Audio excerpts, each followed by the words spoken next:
Est-ce que c'est nous qui ne veulent pas ou c'est les entrepreneurs qui ne veulent pas? Est-ce que le changement est avancé? Non. Mais est-ce que le besoin de changement est avancé? Oui. Mais il ne faut pas savoir celui de son collègue à côté, puis celui du boss en haut, puis celui du mid-level manager. Tu sais. C'est normal, Olivier, c'est normal. T'as coupé dans les dépenses. Maintenant, il y a un profit à l'entreprise. Les actionnaires sont contents. Il y a des dividendes. Bon, on va te donner un bonus là-dessus. C'était ça ta mission.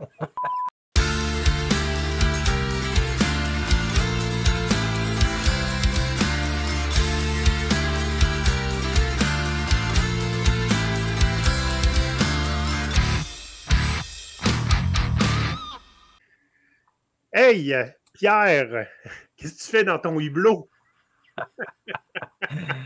J'ai l'impression que ça fait un bout de temps qu'on s'est vu, Olivier.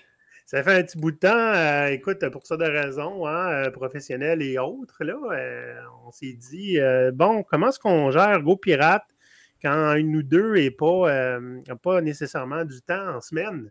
Fait qu'on s'est dit, bon, on pourrait retourner enregistrer à distance, mais le Zoom, je commençais à être tanné.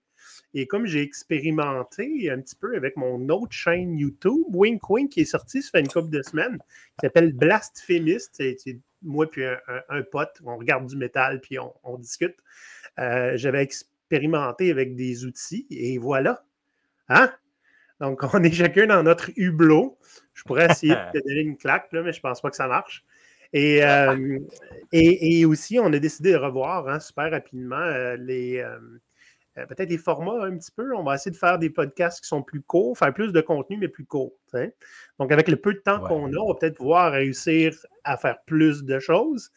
Et on va explorer aussi quelques nouveaux formats ou ramener des vieux formats. Pierre, tu avais montré un intérêt à raviver une initiative de Maurice qui s'appelait la bouquinerie du pirate. Oui, exactement. Ben, c'est sûr, moi j'aime beaucoup les livres, puis j'apprends beaucoup avec la lecture. Il y a beaucoup de livres que Maurice m'avait référé aussi qui m'a aidé dans mon cheminement de carrière. Et Maurice a eu la chance de faire 3 épisodes il y a quelques années déjà. Fait que je vais reprendre le flambeau de ça. Oui, c'est bon. Puis tu sais lire, toi. Les pirates, ça va pas lire généralement. Hein? On est vraiment privilégiés. On est très privilégiés, je pense, en tant que pirate moderne. Puis nous, on a encore le droit de lire les livres qu'on veut. Hein? Parce qu'il y a des places dans le monde qui n'aiment pas ça. Oui, effectivement, on a cette chance-là ici au Canada, mais il y a d'autres endroits où il y a des livres qui sont bannis. Écoute, Pierre, je suis parti avec un commentaire de quelqu'un qui m'a écrit, quelqu'un qui avait commandé de la merch, gopirate.com/boutique. Et elle m'avait écrit pour dire avez-vous déjà fait un sujet pour parler du tabou des salaires? Et non, là, oui, ça va être le sujet du jour. Parce qu'on va se le dire, ça fait un moment que ça a l'air de stagner ce sujet-là. Hein? On parle souvent de transparence dans l'entreprise. Et bien souvent, quand on parle de transparence, le sujet des salaires revient. Et puis là, non, touche pas à ça. Oui, c'est souvent, c'est rattaché à une certaine forme de confidentialité. Donc, on n'en parle pas parce qu'on veut pas que les autres sachent combien on gagne. On veut pas peut-être découvrir ce que les autres gagnent parce que peut-être qu'ils gagnent plus que nous puis on ne sera pas content si ça. Est-ce que c'est nous qui ne veulent pas ou c'est les entrepreneurs qui ne veulent pas? Parce que j'ai des chiffres là-dessus, en fait, ça va être intéressant. J'ai pas mal de chiffres. Ben oui. Ouais. Ben, je pense souvent, il y a une directive. Ça fait partie de notre contrat de travail. On n'en parle pas, en fait. Fait que ça fait partie du contrat de travail. Là. Souvent, c'est même pas écrit, puis on prend pour acquis qu'il ne faut pas en parler, de toute façon. Hein. Fait que, malgré l'importance, parce que c'est quand même important, un salaire dans ta vie professionnelle, je veux dire, si tu n'as pas de salaire, si tu ne vis pas, ça demeure un sujet qui est perçu comme tabou. Fait qu'on va essayer de regarder pourquoi est-ce que c'est... en fait, je ne sais pas pourquoi c'est difficile, on s'en doute, là. Les entrepreneurs, ils ne veulent pas que tu parles de salaire parce qu'ils ne veulent pas que tu compares aux autres. Puis toi-même, tu vois ça comme quelque chose qui est assez privé. Apparemment que c'est différent d'un pays à l'autre et qu'il y a des pays où le monde parle des salaires comme ils parlent de leur rhume. Good for them. Nous, aujourd'hui, on va surtout voir Québec, Canada versus France aussi, parce qu'on a beaucoup de gens qui nous écoutent en Europe, entre autres en France. Et on va discuter un petit peu des signes de changement vers la transparence salariale, mais que c'est pas très, très loin. En fait, est-ce que le changement est avancé? Non, mais est-ce que le besoin de changement est avancé? Oui. C'est bon? Donc, c'est excellent. Super rapidement, avant d'aller plus loin dans le sujet, je vous rappelle qu'on a un serveur Discord qui est réservé aux membres Patreon, aux membres GoPirate officiels. Pour devenir un membre, c'est gopirate.com/GoPirate Canada. Et ben, là-dessus, il y en a qui parlent de salaire. C'est pas malade. Puis, au cas, regarde bien ça, c'est nouveau puis c'est frais. C'est une publicité. Vous avez remporté un appel d'offres, mais pas la ressource pour le livrer? Ou votre infrastructure ne suit plus, obsolète, peu fiable, sans plan de relève clair? On connaît ce terrain et on est là pour le stabiliser. Chez Solutions informatiques Baillargeon, on conçoit, déploie et exploite des systèmes d'information depuis plus de 24 ans. Windows, Linux, FreeBSD, VMware, Ceph, VPN, pare-feu. On assemble l'infrastructure qu'il vous faut avec le bon outil, toujours. On vous aide à livrer vos mandats, à fiabiliser vos environnements, à contenir vos coûts. Et surtout, on vulgarise. Vous avez un partenaire, pas une boîte noire.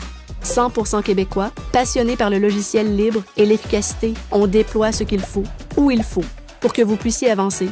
Besoin d'un coup de main? On est là pour livrer avec vous. All right, Pierre, j'ai des chiffres pour toi. Toi, t'aimes ça, les chiffres? Excellent. Moi, j'adore les chiffres. T'en manges comme des fruits le matin. Sors-moi des métriques. Oh, petit clin d'œil au futur épisode qu'on va faire tout après. Parlons de la France un petit peu. J'ai fouillaillé un petit peu ici et là. Donc, je vais essayer de donner toutes les sources, là, mais ça se peut qu'il y en a que j'ai un petit peu mis des données ensemble. Là. En tout cas, j'espère que j'ai tout. Donc, il y avait une enquête Région Job et Paris Job qui disait en 2019, 83% des salariés considèrent le salaire comme un sujet tabou. C'est pas fou. En France, c'est tabou. En 2019, ouais, je pense que c'est vraiment ce que j'ai entendu, c'est que ça se discute pas. Les gens n'en parlent pas. Je pense qu'au Québec, on en parle un petit peu plus, là, mais continue avec tes chiffres. Ouais, voyons voir. 78% ignorent le salaire de leur manager, ce qui n'est pas trop, c'est vrai, normal. Et 50% ne connaissent pas celui de leur collègue. Je suis quand même surpris que 50% le connaissent, en fait. Mais il y a 51% qui aimeraient connaître la rémunération de leur collègue et de leur manager.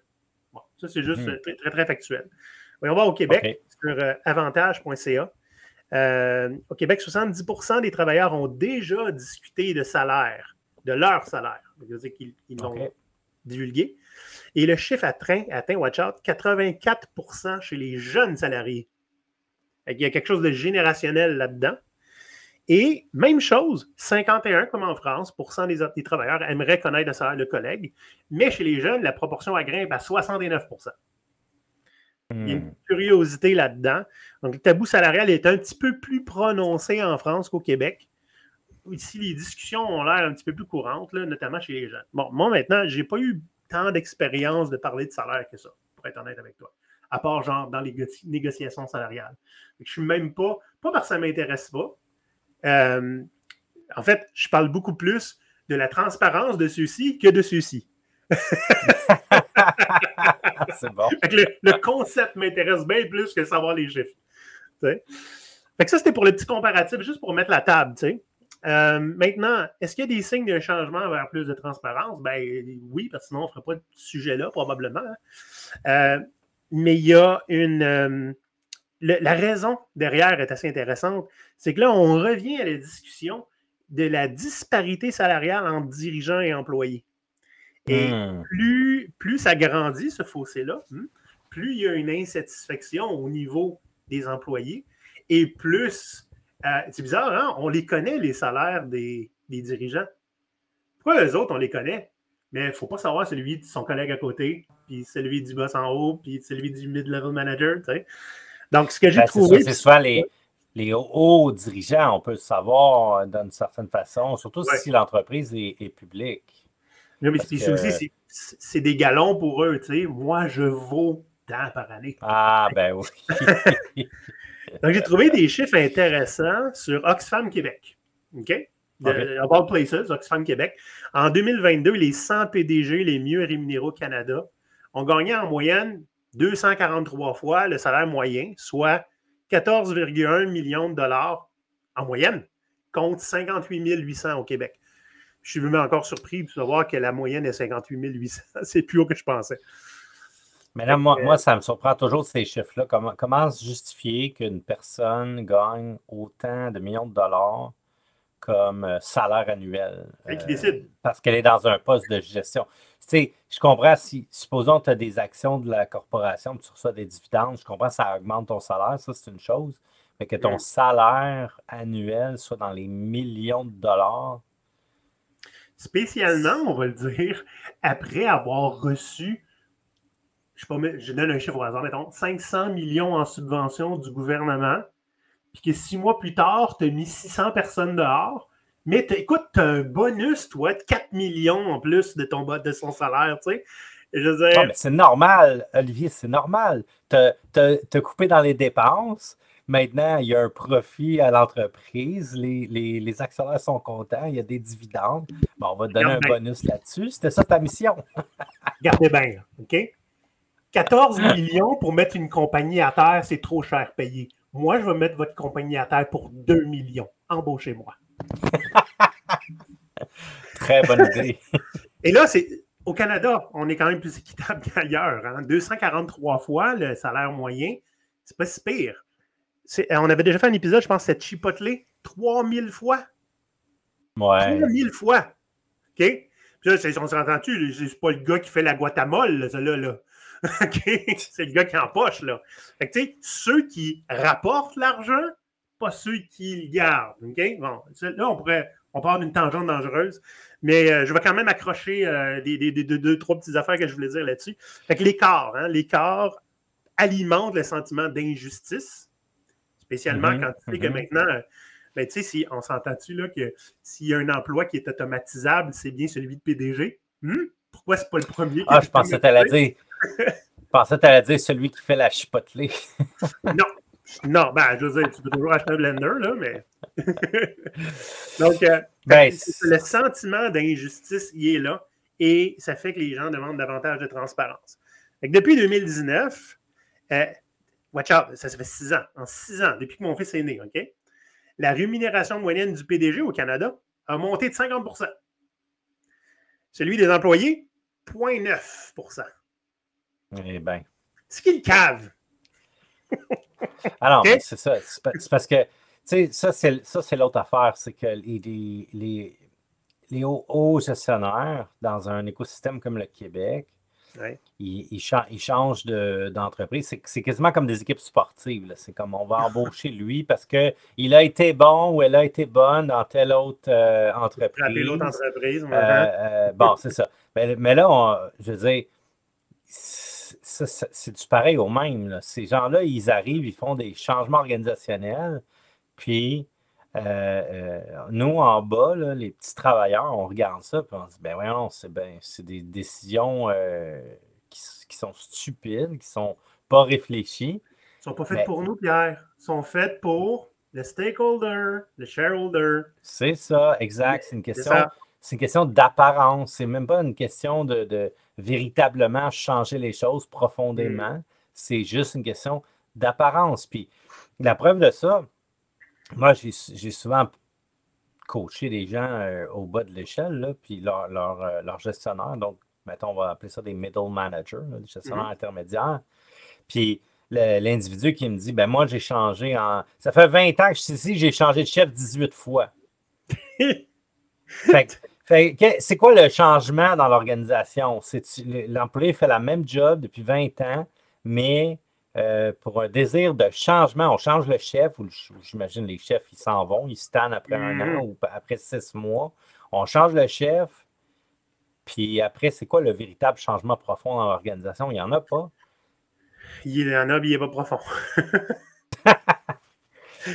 Fait que là, évidemment, il se pose la question, est-ce qu'il est-tu le temps qu'on s'impose, nous en tant que peuple, un plafond salarial? Ça serait un autre sujet de podcast, mais tu sais, tu m'as venir. Là. Ouais. Comment c'est Est-ce tanné? que ça existe dans d'autres pays? Je sais pas, j'ai pas fait la recherche parce que c'est pas ça le sujet de l'épisode. Je pense Ben, pas en que tout ça cas, existe. continuons. Capitalisme. Mais Ben tu ouais. vas où une fois que tu fais 2 millions par année? Je sais, Mais en même temps, tu sais. 4, mais tu fais quoi? Tu as besoin d'un deuxième yacht, une sixième Lamborghini? Ah non. Ah, mais c'est ça, tu sais. C'est des. En tout cas, bref. Continuons. Oui. Parlons du petit peuple là, comme nous, là. Okay. La transparence des salaires. Ouais, mais le petit peuple comme nous, ben juste avant, pour finir ça, hein, j'ai vu une super analogie. As-tu déjà joué à Mario Kart? Ben oui. Ah, Mario Kart. Peux-tu m'expliquer, est-ce que tu te souviens le fonctionnement de la coquille bleue, de Blue Turtle Shell? OK, la verte partait en ligne droite, la Ouais. rouge était comme à tête chercheuse, la bleue, je me souviens pas, la bleue. T'as laissé derrière. Puis elle a attaqué directement celui qui est le plus en avant. Ah oui. Puis aussi, il y avait une chose que tu te rendais compte, c'est que quand tu étais le premier en file, les power-ups sont beaucoup plus faibles pour toi. Ben oui. Fait que, tu sais, mettons là qu'on parle de plafond salarial, de faire en sorte que, regarde, si tu as 2 millions par année, les power-ups sont beaucoup plus faibles. Les opportunités d'aller plus loin sont beaucoup plus faibles. Mais qu'en arrière, hein, avec l'argent qui reste, on va plutôt faire des power-ups pour ceux qui sont en bas. Fait en gros, ça c'était un tweet ou une affaire comme ça, ça finissait par Blue Shell de 1%. Blue Shell de 1%, c'est bon. Fait que c'est ça que ça prend, tu sais. Fait que ça, c'est les signes d'un besoin de changement, n'est-ce pas? Il y a eu des initiatives, j'en connais pas beaucoup personnellement, sauf toi, mais toi, je te garde pour la fin. Mais j'ai trouvé quelques petites des références en ligne, des histoires sur des blogs d'entreprise ou des articles. Donc, je pourrais t'en donner quelques-unes là, qui existent déjà. Vous pourrez aller voir et lire là-dessus. Il y a Oxio, je ne sais pas ce qu'ils font, j'ai juste trouvé leur blog, qui ont adopté une politique de transparence salariale à l'interne, puis ça permettait à tous les employés de connaître les rémunérations de tout le monde. Je ne sais pas s'ils le font encore, je ne sais pas si le monde a aimé ça, mais eux autres, ils ont fait ça. C'est au Canada. De même que pour Agili en France, j'imagine qu'ils font de l'agilité ou du développement. Donc, ils ont fait une grille, eux autres, une grille de salaire 100% transparente basée sur les compétences et qui élimine le besoin d'avoir des négociations individuelles. Je trouve ça super intéressant aussi, d'éliminer le besoin de négocier. Parce que, tu sais, je veux dire, en tant que recruteur, tu veux-tu engager quelqu'un parce qu'il est poche à négocier ou parce qu'il est bon à faire son travail? C'est ça, oui. Tu vas embaucher les meilleurs. Ouais. Même chose en France, hein, il y avait Shine et Zephyr qui ont adopté aussi des grilles salariales transparentes qui ça permettait de connaître les rémunérations selon le poste et l'expérience. Ça n'a pas besoin d'être une affaire qui change le monde. Là, des grilles salariales, ça va exister dans les paliers gouvernementaux, etc. Hein, tu sais à quel palier. En quoi c'est difficile de faire ça au privé? Mais on ne va pas le montrer. On va savoir. Mais toi qui as rencontré Maurice chez Pixis, il y avait une initiative dans ce genre-là, là-bas, apparemment. Oui, chez Pixis, moi, je suis rentré chez Pixis en 2015 et j'ai quitté en 2020. Mais au moment où j'ai rentré, la force de coaching agile était auto-gérée, auto-organisée. Okay. Puis, les salaires étaient offerts, étaient discutés ouvertement. Donc, moi, comme nouveau, c'est sûr, on m'a offert quelque chose basé sur mon expérience et, la perception de mon expérience. Oui. Bon, c'est sûr, par la suite, quand j'ai appris les salaires des autres, je n'étais pas nécessairement content de l'écart que moi j'avais par rapport à d'autres qui ont été embauchés par la suite, qui, selon moi, avaient moins d'expérience ou d'expertise que moi. Mais ça ne m'a pas empêché de continuer de travailler avec eux pendant plusieurs années parce que pour moi, c'était pas juste le salaire qui était important. Les conditions étaient aussi importantes. Ça fait que j'étais mécontent, mais je n'étais pas jaloux des salaires des autres. Maintenant, ce que ça a provoqué, c'est qu'il y a certains autres individus qui, eux, ont voulu, qui ont demandé des augmentations substantielles pour peut-être être plus proche des autres. Puis, comme on n'avait pas nécessairement le budget, parce que ça, c'est un autre problème, là, quand on se fait embaucher, on se fait offrir un salaire. Après ça, c'est très, très dur de se faire augmenter dans une organisation parce que les budgets ne suivent pas. Sur le coup, tu peux négocier. Ben, c'est ça. Fait que le meilleur moyen aujourd'hui d'augmenter son salaire, c'est changer d'emploi. Ben, c'est ça. Donc, il y a d'autres individus qui se sentaient comme étant sous-payés et eux ont exigé un salaire plus élevé et la réponse a été non, ils ont quitté. Bon. Donc, ça a les deux effets. Ça a un effet de transparence, un effet comme moi, j'ai décidé que le salaire n'était pas important, puis j'ai resté pendant plusieurs années. Puis il y en a d'autres qui ont dit, ben non, moi je m'en vais parce que je ne suis pas capable d'avoir une augmentation. Maintenant, je pense que c'était pas tout facile, tout rose, finalement. Non, c'est ça, mais il y a un autre aspect positif à ça. Donc, dans plus tard, moi j'avais changé, on va dire, de groupe, là, si on veut, là, malgré que ce n'est pas une très, très grande entreprise, mais disons, j'étais dans le département coaching, puis là, j'ai transféré au département formation. Fait que dans le département formation, on était 4. Puis là, un jour, vient le temps des augmentations de salaire. Évidemment, moi, j'espérais avoir une augmentation de salaire. Mais là, la directrice, elle me dit, ben voici le budget que j'ai. Voici combien je peux nous augmenter et combien je peux, en fait, que je dois splitter parmi nous 4, incluant elle-même. Fait que là, elle a dit, ben moi, voici mon salaire, je gagne plus que vous tous. Honnêtement, je n'ai pas besoin d'augmentation. Je suis très à l'aise à continuer avec le même salaire. Donc, ensuite, il y avait moi qui était le deuxième mieux rémunéré. Puis, il y avait les 2 autres personnes là, qui s'occupaient de la gestion, service à la clientèle, suivaient avec les clients, tout ça, qui avaient sensiblement le même salaire. Moi, j'étais formateur. Les 2 autres, c'était plus des organisatrices qui géraient le rapport client, envoyer les devis, envoyer les factures, s'assurer que les clients payent, tout ça. Les 2 n'avaient pas le même salaire. Fait que là, sachant les salaires, sachant l'enveloppe qu'on avait, ben, on a eu rapidement un consensus. On a dit, ben, celle qui est la moins bien payée, qui fait sensiblement le même travail que l'autre, on va lui donner la majorité de l'argent de notre enveloppe pour égaliser le salaire, pour que les 2 aient le même salaire. Comme ça, ben, c'est fair. Elles font sensiblement le même travail. Elles ont maintenant le même salaire. Donc, ça a pris moins de 15 minutes. On avait fini la conversation. Et voilà. OK. Bon, super intéressant, Pierre. Merci beaucoup. On avait aussi par le passé déjà parlé de 2 endroits qui faisaient un petit peu plus loin que la transparence salariale, mais ça a donné que la transparence salariale, elle faisait partie de la discussion. On avait fait des entrevues avec Lumca, qui eux autres, les gens décidaient de leur salaire. Carrément. La dernière fois que j'ai parlé avec quelqu'un qui a travaillé là, la compagnie s'est fait acheter et je crois que ce style de management-là a pris le bord. Je ne sais pas si les employés. C'est bien possible. Je crois. OK? Donc, c'est les nouvelles que j'avais eues.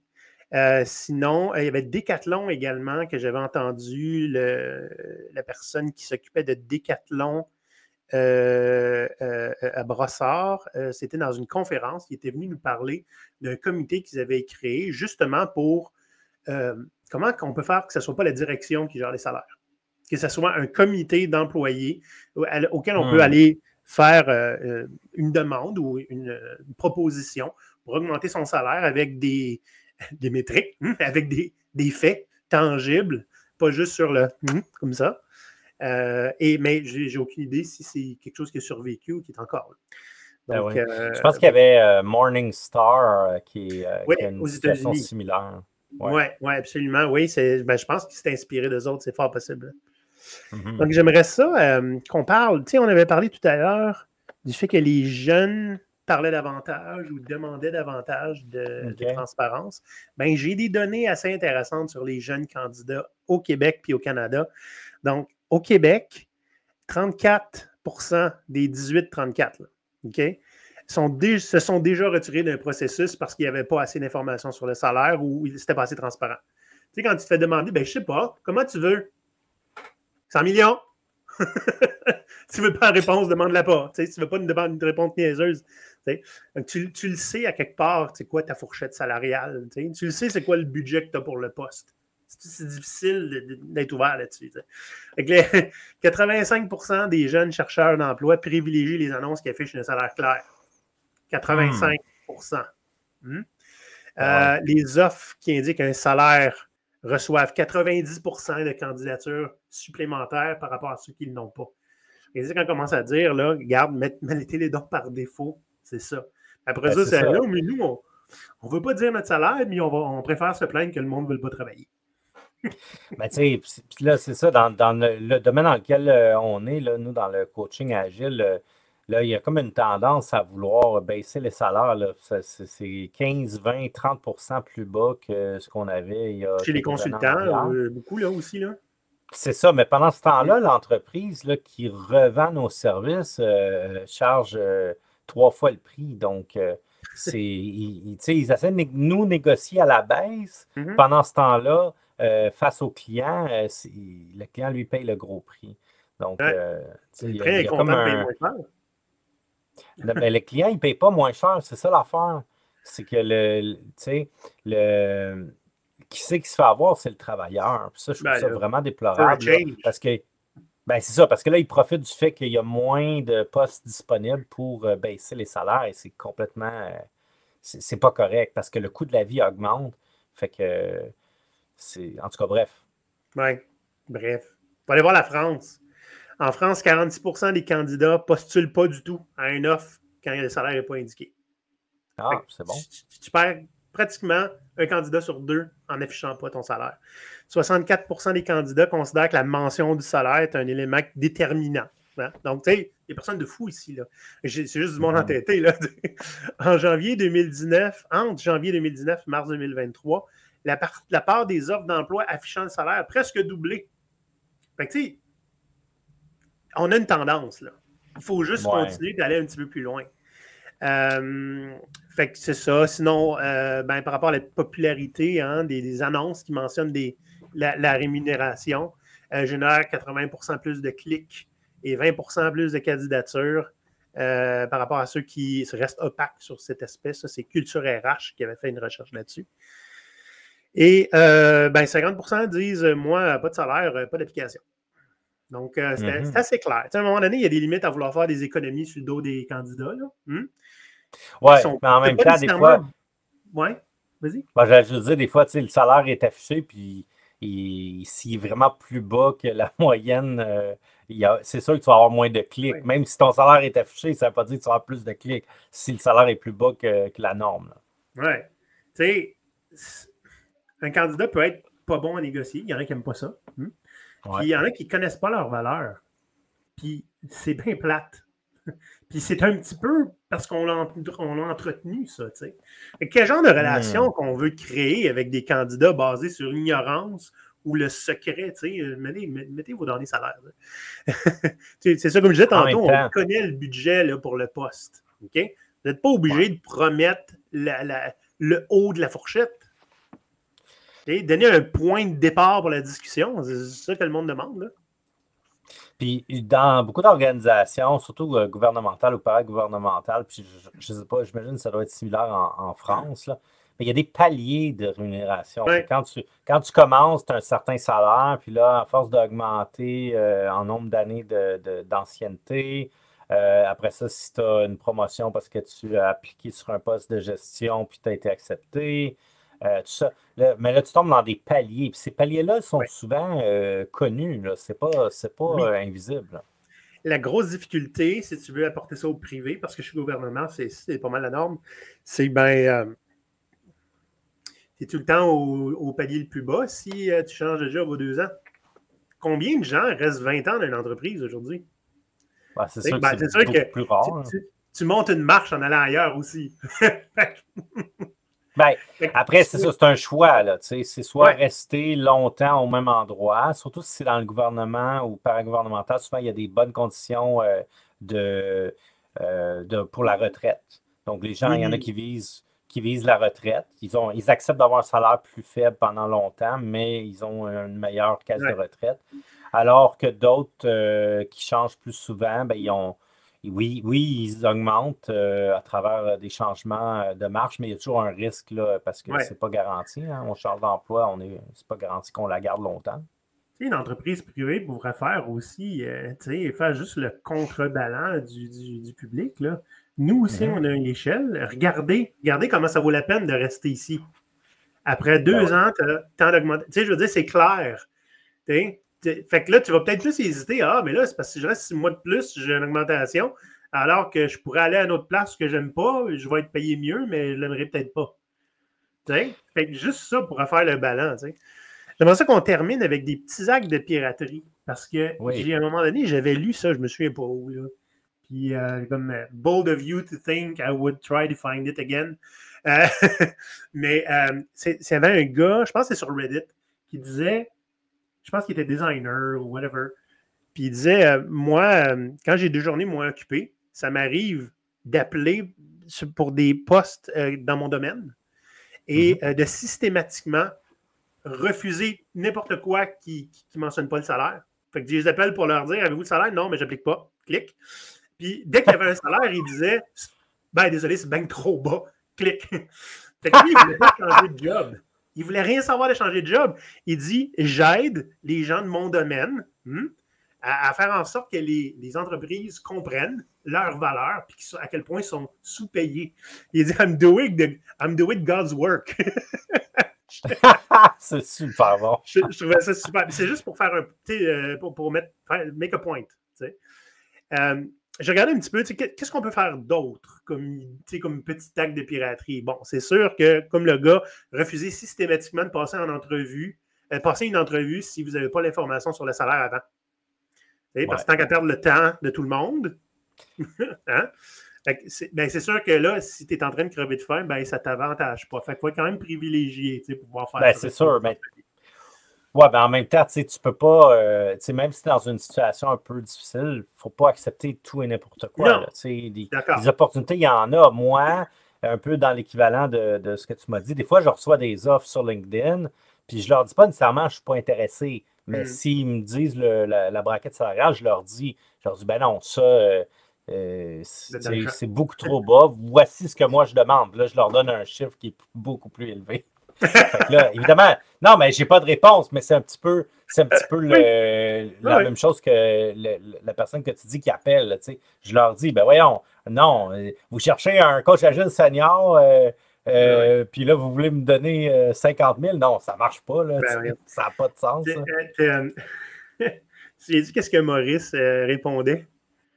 Quand il demande, quand en consultation, là, il se faisait demander combien tu veux. Il disait quelque chose comme je veux. Comment il disait ça? Il disait ça, je pense que c'était quelque chose comme. Je veux comme 50% plus que vous êtes prêt à payer, puis 100% de moins que ce que je veux vraiment. Quelque chose comme ça. Oui, c'est ça. Quelque chose de même. C'était très drôle. Évidemment, je ne sais pas c'est quoi la réaction des gens quand tu reçois ça. Regarde, il n'y avait pas de bullshit avec Maurice. Hein? Évidemment, bon, dans l'environnement de travail, il y a toujours possibilité de demander publiquement plus de transparence. Est-ce que ça peut aller jusqu'à, OK, on va vous dire les salaires de tout le monde, pas nécessairement, mais ça se fait. On peut en parler de ces affaires-là quand c'est un environnement qui est assez sain pour ça. Puis, en fouillant, j'ai trouvé quelque chose. Donc, c'est possible de lancer ou rejoindre des initiatives comme Open Salary. Open Salary, c'est un dude qui s'appelle Drew Terry, qui travaillait au Japon. Lui, il vient des États-Unis. Puis, il était informaticien. Puis, il a créé cette initiative-là pour le domaine de technologie au Japon, pour que n'importe qui, sans être caché derrière un compte ou, sans condition, n'importe qui soumet le salaire pour l'emploi qu'il a avec l'entreprise où il travaille. Les données sont vérifiées, agrégées pour que ça soit consultable selon le niveau, l'expérience et le rôle. Puis il n'y a pas besoin de compte, c'est libre service. Ça ressemble un petit peu à ce que Glassdoor fait. Tu connais Glassdoor? Oui. Oui, donc Glassdoor, mais sans le côté « je donne une note à la compagnie ». C'est vraiment 100% basé sur les salaires. Et c'est, on va dire, une version plus radicale de Glassdoor parce que bon, c'est 100% libre, communautaire, open source, sans besoin de publier quoi que ce soit en échange. Tu sais. Donc, c'est une initiative qui est intéressante, qui n'est pas disponible ici, c'est vraiment juste pour le Japon. Mais je trouvais ça intéressant. J'étais comme, tu sais, si j'avais les moyens, tu sais, je ferais de faire de même. Mais bon. Fait que je sais pas, toi, Pierre, idée d'acte de piraterie, tu fouilles dans les fichiers des RH puis tu diffuses ça sur Internet, non? Peut-être. Non, écoute, c'est sûr, moi, je suis consultant depuis plusieurs années, donc en quelque sorte, tu sais, comme entrepreneur, je sais combien on facture, je sais combien on est capable de se permettre. Donc, c'est sûr que depuis plusieurs années, là, je vise un salaire qui est correct pour moi, qui me permet de bien vivre. J'exagère pas parce que il y a quand même des contraintes. Là. Oui. Donc, maintenant, si j'étais employé, là, je pense que c'est sûr que la transparence salariale, dans une petite entreprise, ça doit se faire facilement, peut-être plus facilement, comme je l'ai vécu un peu chez Pixis. Ça a des pour, ça a des contre. Dans une très, très grande entreprise, à moins de fonctionner avec des paliers comme ça, qui sont transparents, c'est beaucoup plus difficile parce que il y a aussi un aspect de négociation, là, puis il y a le candidat aussi. Le candidat, quand on veut l'embaucher, peut-être que celui-là, on regarde son CV, puis on lui en donne un peu plus, mais on accepte d'y en donner un peu plus parce qu'on le veut vraiment. Puis l'autre à côté, ouais, tu sais, c'est pas sûr. Puis je pense qu'il y a un petit peu de ce problème-là aussi dans l'écart hommes et femmes dans les salaires, parce que nécessairement à l'embauche, peut-être que, je ne sais pas, il faudrait voir des statistiques, peut-être que les femmes sont moins exigeantes ou peut-être qu'ils essayent moins parce qu'ils se disent ils ne me le donneront pas si j'essaye plus. Alors que peut-être que les hommes essayent un peu plus puis ils réussissent. Je ne sais pas c'est quoi la réponse. Il faudrait qu'on regarde les chiffres. Essayez-vous. Oui. Moi, mon acte de piraterie, ce serait si j'étais dans un niveau de direction, RH, tout ça.